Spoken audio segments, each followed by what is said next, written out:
வணக்கம். இன்றைக்கி ஜானஸ் கிச்சனில் ஒரு தக்காளி கடையல் செய்யலாம்.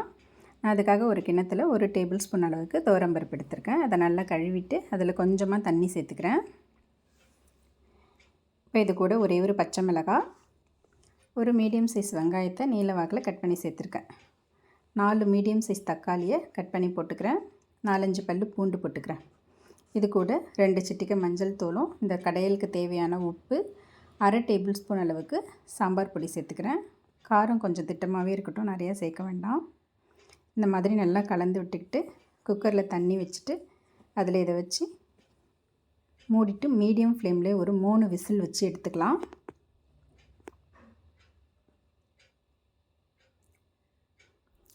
இப்போது 3 விசிலுக்கு அப்புறம் இதை ஓப்பன் பண்ணிட்டா தக்காளிலாம் நல்லா கூழாக வெந்திருக்கும். இப்போ இதை கரண்டியால் இந்த மாதிரி நல்லா மசிச்சு விட்டுக்கலாம்.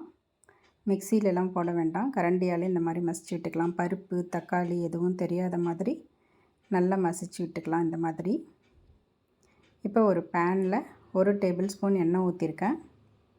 எண்ணெய் காஞ்சதும் அதில் கொஞ்சமாக கடுகு, கொஞ்சம் உளுத்தம்பருப்பு, கொஞ்சம் சீரகம் இதெல்லாம் போட்டு பொரியட்டோன்னு 2-3 வரமிளகாவும் போட்டிருக்கேன்.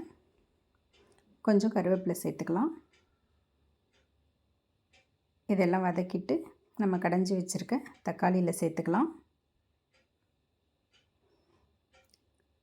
இந்த மாதிரி தக்காளியில் சேர்த்த பிறகு இதை மீடியம் ஃப்ளேம்லேயே வச்சு ஒரு 10-15 செகண்டுக்கு கொதிக்க வச்சுக்கலாம்.